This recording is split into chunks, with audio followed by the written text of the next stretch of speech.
नमस्कार दोस्तों, आपका अपना चैनल आकाश ईटीपी में हार्दिक स्वागत करता हूं। और आज हमारी स्टोरी का टाइटल है two birds in one stone.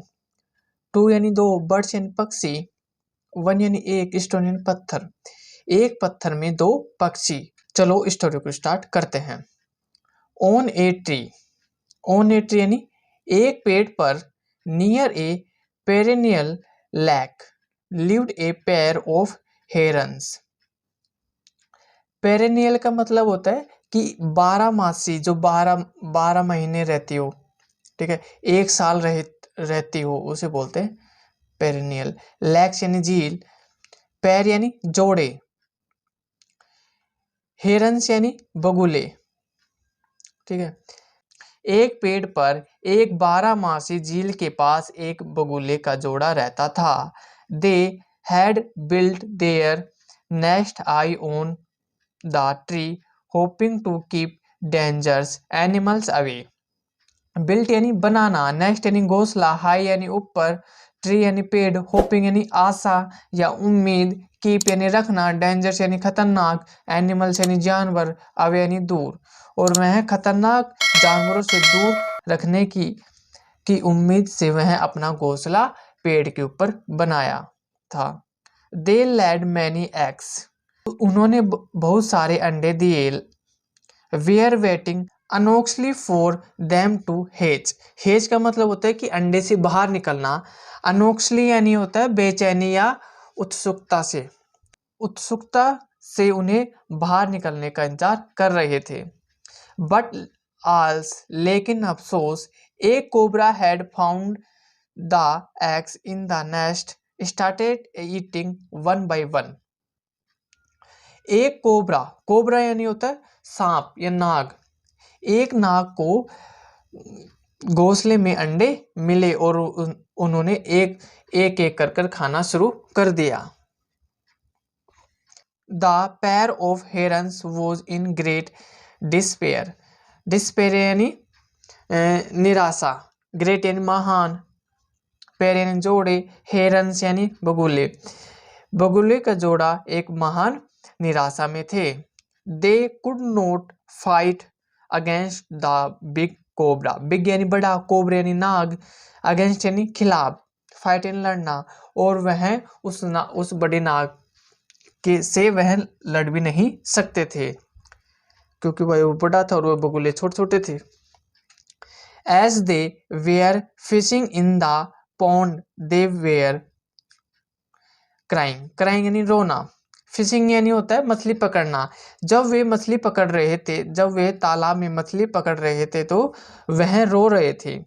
एक crab show the herons weeping, weeping यानी रोना, क्रैब यानी होता है केकड़ा, जो एक कीड़ा होता है उसे बोलते हैं क्रैब, जो पानी में रहता है। एक क्रैब ने उसे रोते हुए देखा या एक केकड़े ने उन्हें रोते हुए देखा। He slowly came to them and asked, slowly यानी धीरे से, कैम मीन्स गया, धीरे से उसके पास गया और पूछा, हेलो फ्रेंड्स, नमस्कार दोस्त, can I know the reason for your sadness, sadness यानी उदास, रीजन यानी कारण, क्या मैं आपकी उदासी का कारण जान सकता हूं।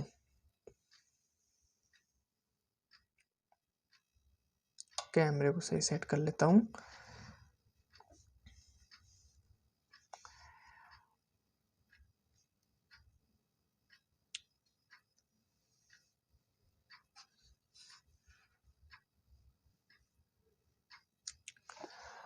O crab, a cobra sneaks into our nest and eats our eggs.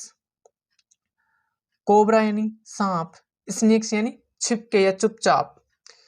हे केकड़ा, एक नाग हमारे घोंसले में छिपकर आ जाता है और हमारे अंडे खा जाता है। We are at loss what to do to chase off the cobra, the herons told. ऐसा क्या किया जाए कि उससे हमें पीछा छूट जाए। किसने कहा? ये बगुले ने कहा।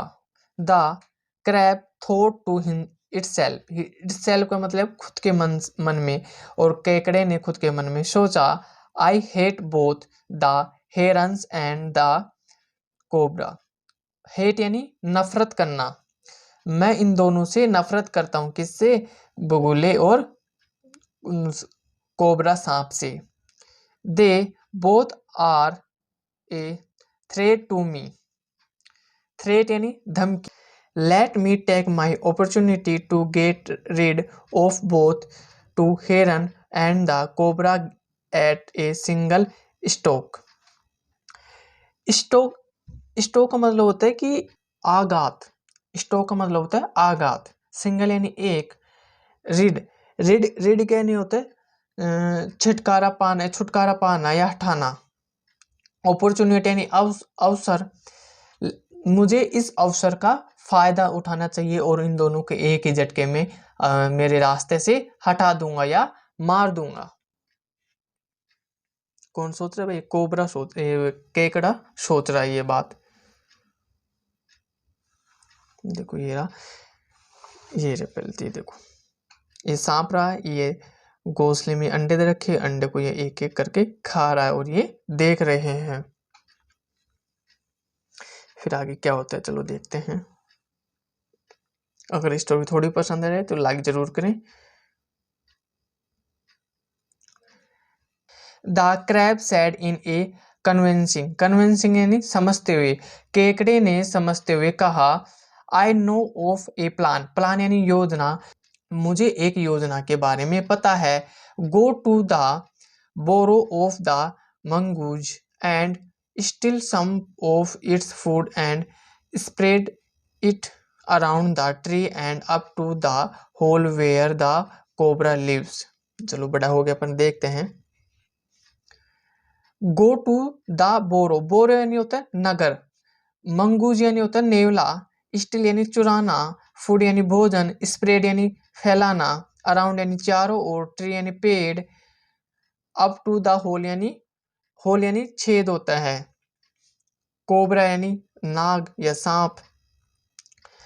नेवले के नगर में जाओ और उसका कुछ भोजन चुरा लो और उसे पेड़ के चारों ओर और जहां कोबरा रहता है उस बिल तक उसे फैला दो। कौन योजना बता रहा है? ये केकड़ा बता रहा है। The mongoose will do the remaining यानी शेष, और शेष कार्य और बचा हुआ कार्य कौन करेगा? नेवला करेगा।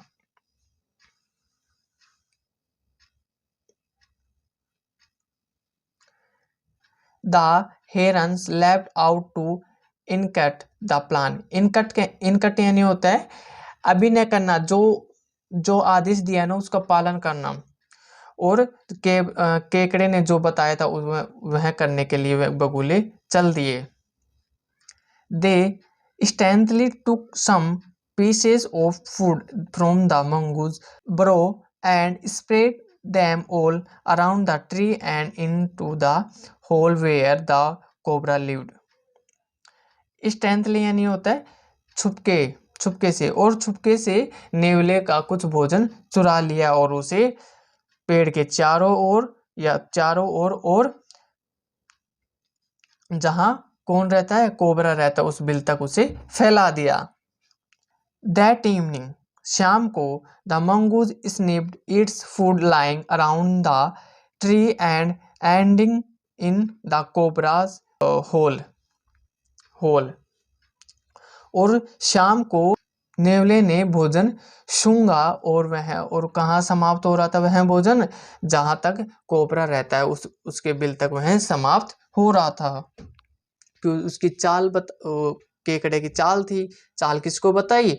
बगुले को बताई। यह कार्य किसने किया? बगुले ने किया। चलो देखते हैं क्या होता है।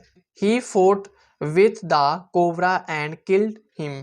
Fought यानी होता है लड़ाई करना या आक्रमण करना। नेवले ने नाग से लड़ाई की और उसे मार दिया।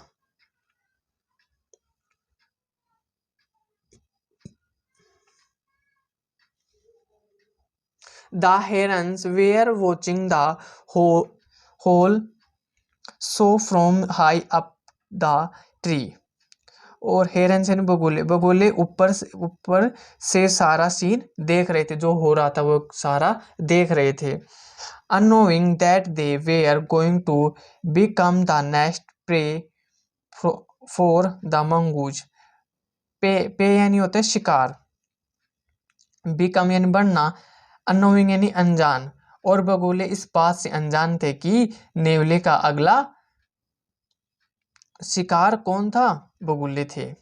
As soon as the mongoose killed the cobra, cobra नाग, जैसे soon यानी जल्दी, जैसे ही नेवले ने नाग को मारा, his attention turned towards the herons as they smelled of the food। smelled यानी सुगंध, attention यानी ध्यान, और उसका ध्यान किसकी ओर गया, बगुले की ओर गया, जहां वो और किसकी बदबू आ रही थी, सुगंध आ रही थी, उसकी भोजन की सुगंध आ रही थी।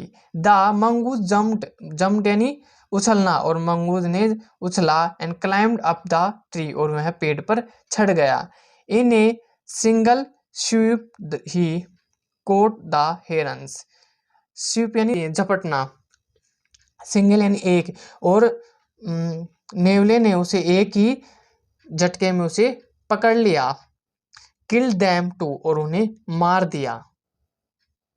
The crab was the one who really benefit from the show, benefit यानी फायदा, रियल यानी वास्तव में, और एक केकड़ा ही था जो जिसने उस शो का फायदा उठाया, एक केकड़ा ही था जिसने शो का फायदा उठाया, उससे जो कार्य वो है हो रहा था उन दोनों के बीच में, वह एक केकड़ा ही था जो उसका पूरे कार्य को देखा, जो हो रहा था उस सीन को पूरा देखा। चलो इसको स्टोरी को समान, चलो इसका मोरल और देख लेते हैं। Never make complaints to your enemy, enemy यानी दुश्मन, कि अपने दुश्मनों से कभी भी शिकायत ना करें। कैसी लगी स्टोरी? अगर थोड़ी भी पसंद आए तो लाइक शेयर एंड सब्सक्राइब जरूर करें। आपका दिन शुभ हो। Thank you.